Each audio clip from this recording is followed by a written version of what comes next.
Yeah. Listen, if you guys are seeing this, that can only mean one thing has happened. I've completed upgrade training. Now, I have no intention on growing this YouTube channel, so I'm not doing any edits on these videos. I just want to help guys that are going to be upgrading sooner and they don't have any idea what to look forward to. I just want to give you basically a vlog of everything that I went through every day, and I took notes and stuff. And pretty much, they're gonna be short videos of every day what went on, and I'm not gonna be giving away any company-related information, obviously, but just things that we went over. So they'll be short, just so you know what to look forward to, how you want to prepare if you want to study. Like I said, I have no intention on growing this channel. So if you subscribe, that's cool. If you don't, I don't care. So let's get right into it. Wow, we're already a minute in. Day one was a little bit exciting. I was a little excited just to be, in the vicinity. The program that I'm in is non-AQP, which means that it's basically you have to stay there from 8 a.m. to 5. It's not like AQP, which my new hire training was. So once you got the material done, you were done. We stayed from 8 to 5 every day. So at 8 a.m., I'm just going to read through these notes too. At 8 a.m., they gave out books. They talked about company stuff, handed out the paper tigers. I'm on the Embraer 145. And we basically did intro stuff, introduced each other, and we talked about company-related stuff. At 10 a.m. on day one, we went over the FOM, administration, medical, first class requirements, flight crew equipment requirements, and of the EFB. At 1 o'clock, we went through part 117, which took forever. 210, high men's captains stuff, things that we need to know, like what we can and what we can't do as a high men captain. Adding that extra 100 hours towards your approach. So instead of us being able to go to 200 feet, we can only take 300 feet, and adding an extra half mile of visibility on with that.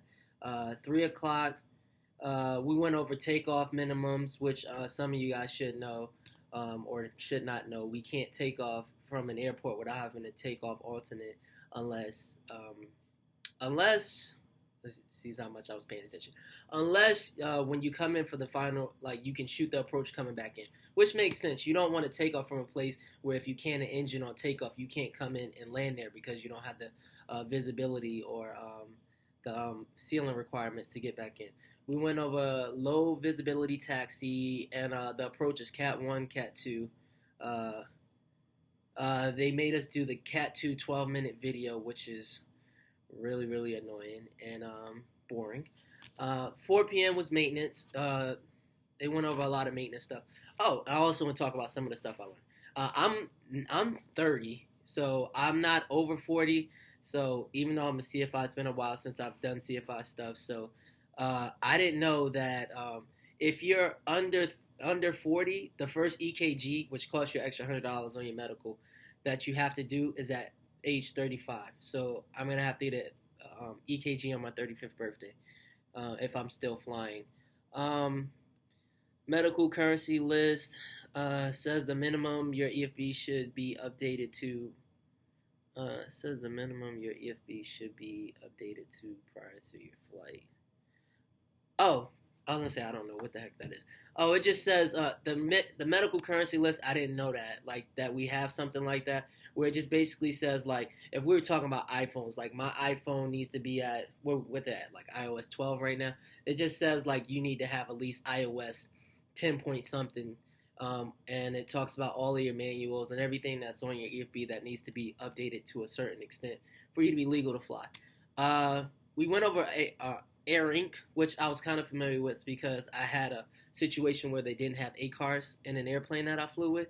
So this note that I took, if you don't have ACARs available, you are to monitor Air Inc. instead of 121.5 to stay in communication with you. The map for you. Oh, and I didn't know where to find the map. Um, as a FO, you get like a little bit of a crutch because the captain. When I didn't have A cards, the captain did all of that, and I did pay attention, but it was a while back, so that was a good refresher. I didn't know that um, both EFB fails. If they both fails, we can still continue to flight. We just need them to send a flight package with paper charts, which yeah. Um, I don't want to do that. Hopefully that never happens. Paper charts and all frequencies.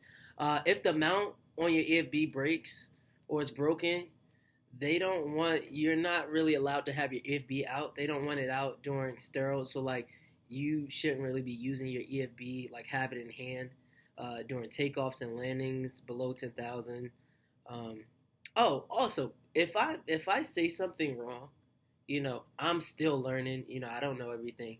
Shoot, I might have misheard something. Feel free to leave it in the comments below. I'm still learning anyway. You can't operate if both EFBs or EFB brackets aren't working.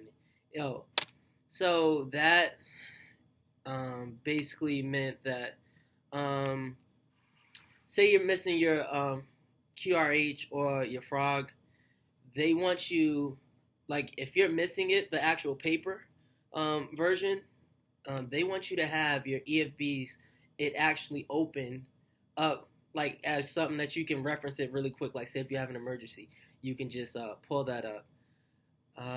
I'm trying to rush through this because I don't want to make this a long video.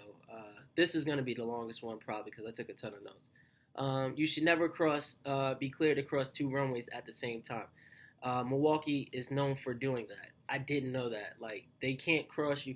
Like say if you start off at the gate and it's a busy airport like Milwaukee, they have multiple runways. They can't tell you, sir, such and such, you're cleared across runway 12 right and taxi via Charlie Delta. I'm making this up. Charlie Delta across runway 3. They can't do that. You have to hold short of the second runway. They're not allowed to do that, and it's your job to not do that. Then they also went over exemption 17203 for the Hyvens to fly a monitor approach, which has been briefed. You can't use this when going into Mexico and Canada. You can only use it in the USA. So if you're already in Mexico and you're flying back to the United States, you can do that. But if you're in the U.S. and you're going to Mexico, you can't use exemption 17203, which basically allows you. I'm not gonna lie, I'm gonna have to look it up again because yeah, I don't remember all that stuff. Seatbelt signs come off climbing through 10,000 and turned on at the top of descent or 20 minutes prior to the landing. I knew it came off after 10,000, but I didn't realize top of descent or 20 minutes prior to landing. So that was pretty interesting. Use ground speed to determine descent rate on Campa approach so you don't hit a mountain. I have to go back and look that over because I don't remember why I didn't forget this. I'm technically on day 3, but I'm just getting started, like going through the notes. No ground speed box. You have to calculate it. I don't remember what that note was. Alpha part 117. Oh, Alpha part 117 app. So we went over the 117 rules. Oh yeah, I said that. We went over 117 rules. Alpha actually has an app. I'll try to, if I remember when I'm looking at this, I'll try to put this in the description and show you guys a picture like right here or something. But they have a 117 app, which is really good. I used it on the test we took on day 2, and it worked really well. So that's day 1. Good day.